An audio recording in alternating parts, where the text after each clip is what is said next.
Okay, here we are at the Hardyville Pioneer Cemetery in Bullhead City. It is the only surviving remnant of the old town of Hardyville. The location contains 17 different graves, and they're all covered with cobblestones. We're out here on a nice breezy day, so let's get into it.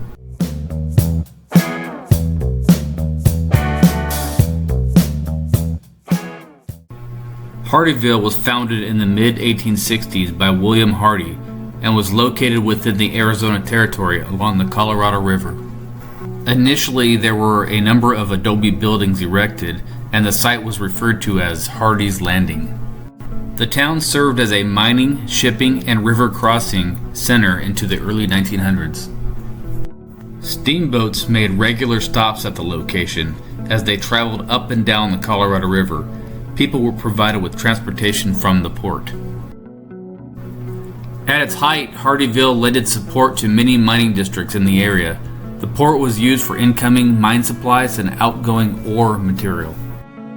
The demise of the town took place when a railroad was built nearby. What?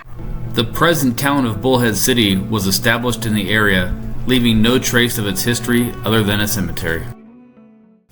So I guess in 1988, some archaeologists oversaw the cemetery. They dug up some of the bodies and researched the history of it. Alright, here's a list of people they believe are buried at the cemetery. I have some information on about 10 of them. I can go one at a time and talk about each one. There's Adelda Amaro. She's from California, died in 1870. She was a married white female who died in childbirth at the age of 16. We also have Charles Atchison. He died in 1891. Robert Keffin from Scotland died in 1870 from drowning. William Hardy traveled to Placer County, California in the early months of 1850. He was employed in the local mines soon thereafter. Hardy saved enough money to start his own business. He opened and ran a general store for the next 14 years. Mr. Hardy moved to Arizona in early 1864. He brought with him some money, mining tools, and a sense of adventure. He traveled up the Colorado, selected a location, and set up camp to what would eventually become Hardyville, the first town in Mojave County. In the beginning of Hardyville, times were not easy. There were bands of Native Americans that would often raid camps within the territory. Sometimes these groups of natives would surprise attack the roaming settlers, killing them. However, there are different perspectives to these occurrences, one being from the natives' point of view, viewing these settlers as trespassing outsiders, coming onto the land to steal resources. Okay, we're back. Also buried here is G.E. Matthew. He died just short of his 15th birthday in 1867. Very young. Eduardo Bernal, he was a blacksmith born in Mexico. He was a victim of a homicide shooting, died at age 35 in 1870. John Killian, he was from Davenport, Iowa, and was ambushed by Native Americans, buried in 1866. There was A.O. Perkins, a storekeeper who died of heart disease in 1898. And William Taylor, a farmer who was killed by natives in 1870.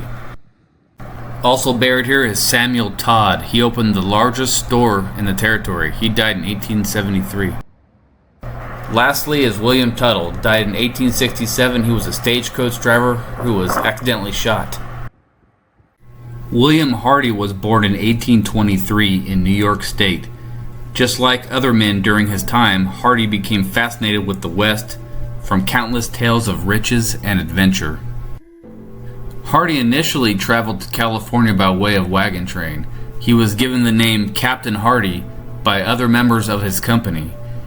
He made a small fortune from his pursuits.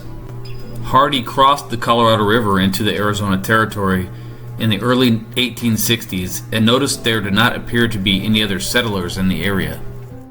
Hardy established Hardyville to capitalize on the increasing steamboat traffic along the river. The site also received travelers coming along the road connecting the nearby Fort Mojave with Fort Whipple in Prescott, Arizona.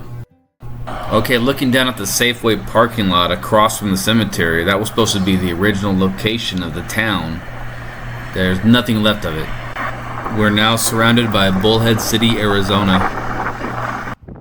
Old Glory herself, flapping in the wind.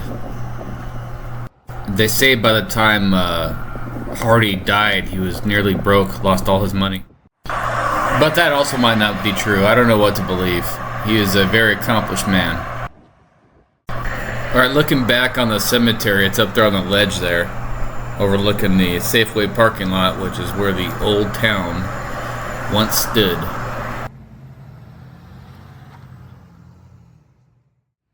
Somebody painted a mural of Hardyville, their version of it. That's pretty cool.